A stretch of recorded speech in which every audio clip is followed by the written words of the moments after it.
Vegan, because we all know the consequences of a meat diet. Our programs offer many languages. Please visit suprememastertv.com/schedule. Nos programmes offrent plusieurs langues. Veuillez visiter suprememastertv.com/schedule. Nuestros programas ofrecen varios idiomas. Visiten suprememastertv.com/schedule. Programele noastre oferă multe limbi. Vă puteți uita pe suprememastertv.com/schedule. There's something I would like to talk about. Our relationship with nature is broken. But relationships can change. The climate crisis, ecological crisis, and health crisis, they are all interlinked. We no longer see the links between them. My name is Greta Thunberg, and I would like to connect the dots. Greta Thunberg Vegan tells the world, be vegan to save the planet. Continue watching to find out more.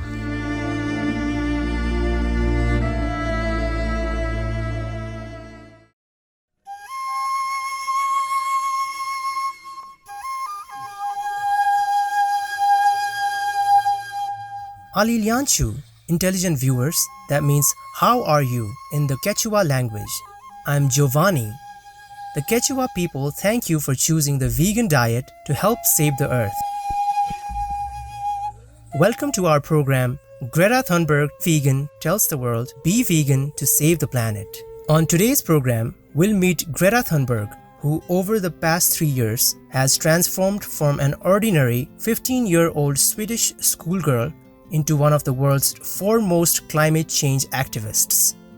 Greta, whose efforts to halt climate change have been internationally recognized, has received numerous honors and awards, including the Shining World Heroine Award and the Normandy Freedom Prize of France, was named Time's youngest ever person of the year, and was listed by Forbes as one of the world's most powerful women.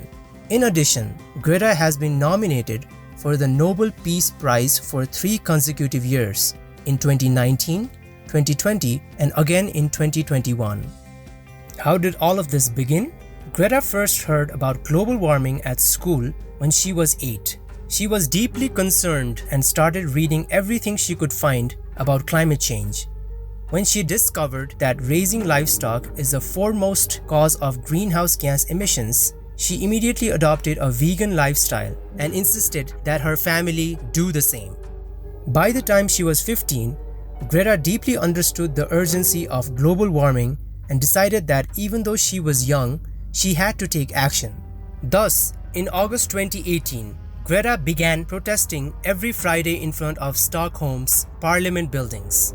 She stood alone, holding a handmade sign reading, "School Strike for Climate." When reporters asked her why she was not in school, she said that climate change was more urgent than education, and we must change the way we live if future generations are to survive. Greta's School Strike for Climate quickly drew international media attention. It made headlines in numerous newspapers and received global television coverage through such stations as CNN, Global News, and the BBC. Over the next few months, thousands of other students around the world joined Greta, and the School Strike for Climate became a global movement.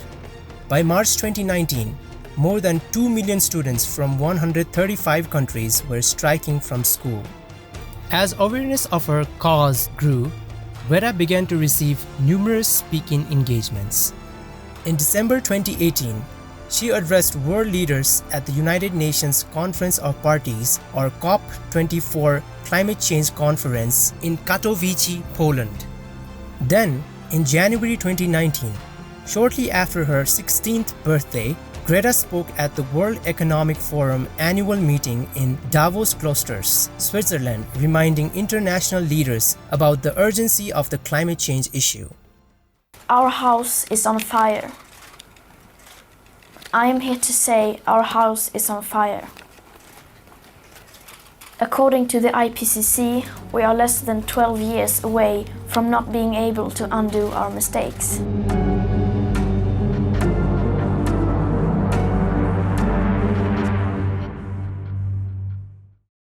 In September 2019, Greta addressed the United Nations Climate Summit in New York City, USA, again urging leaders to take immediate action to save our planet.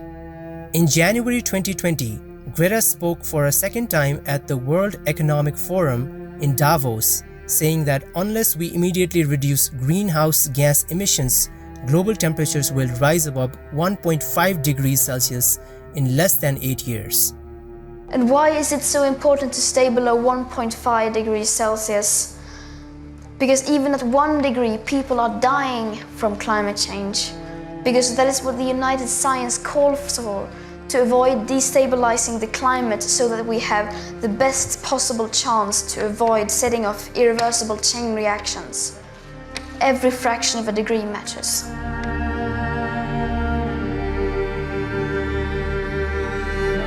In May 2021, Greta helped make a short film called #4Nature.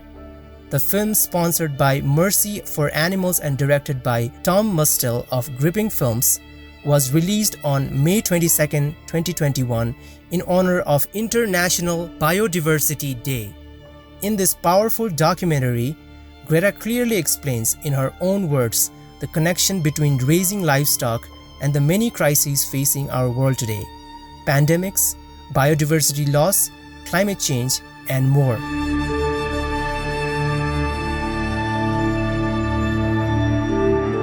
She tells viewers that to simultaneously solve all of these problems, we must make a global shift to the compassionate, noble vegan lifestyle.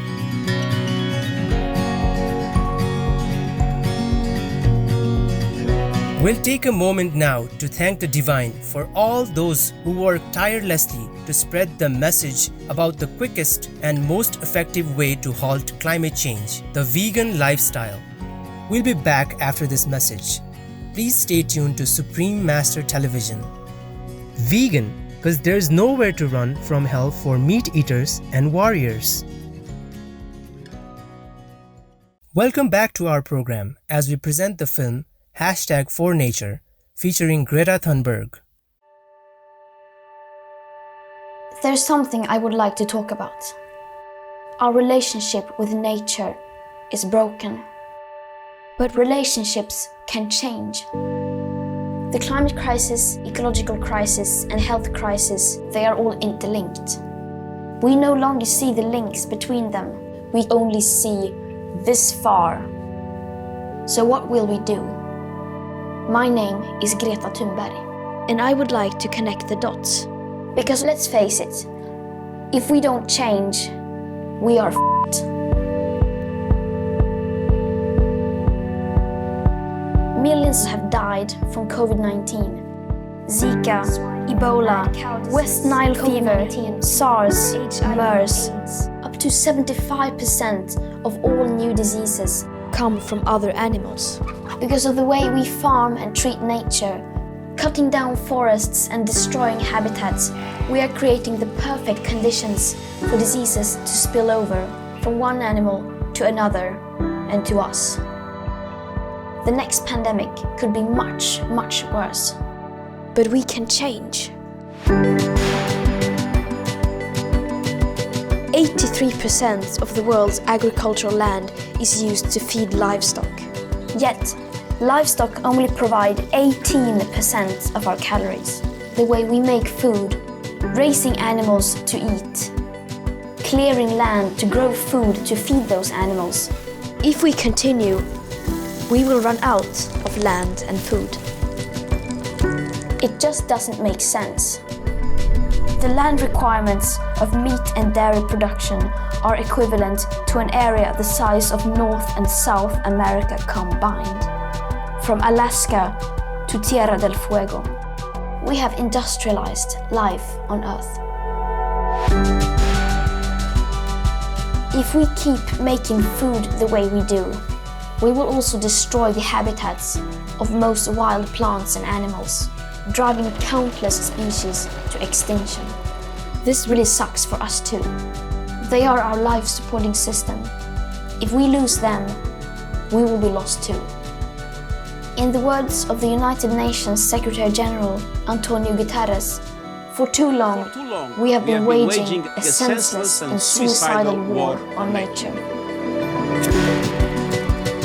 And what about the climate? We know that we need to drastically reduce our emissions starting now.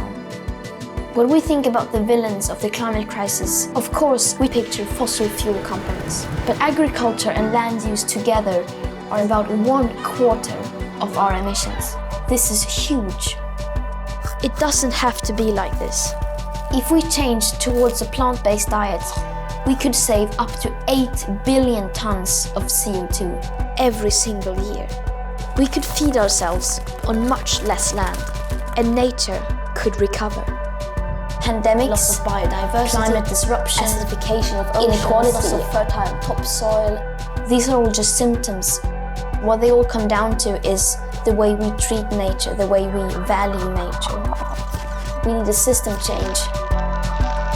But we can fix this. Because we are part of nature. When we protect nature, we are nature protecting itself. And finally, the animals. Every year we kill more than 60 billion animals, excluding fish, whose numbers are so great that we only measure their lives by weight. What about their thoughts and feelings? Some animals plan for the future, forge friendships that last for decades. They play, they help each other. They show signs of what we call empathy.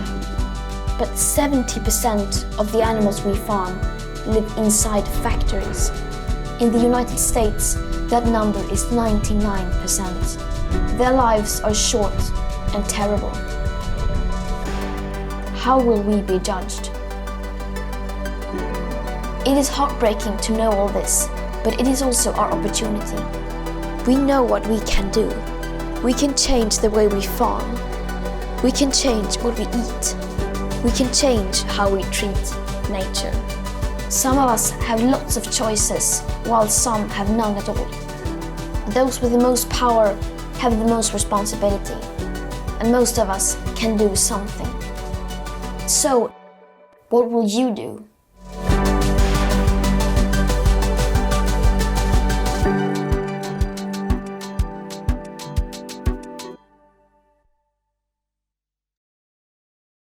After #4Nature was released, Greta sent the film to her 4.9 million followers on social media, where it was viewed more than 100,000 times within the first 4 hours. Greta not only wants all people to adopt the vegan lifestyle, but she also wants world leaders to truly assume their leadership role. She sent the following tweet to her millions of followers. "We, the 99.9%, have a responsibility to put pressure on the 0.1% in charge who refuse to stop the ongoing destruction of present and future living conditions for life on Earth."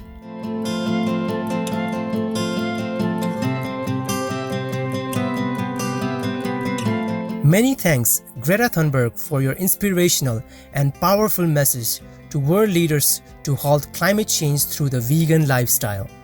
May you be blessed abundantly for your noble efforts. Tender-hearted viewers, thank you for joining us today. Coming up next is Memorable Mid-Autumn Festival Celebration with Supreme Master Qinghai, Vegan, Part 1 of 8, right after noteworthy news.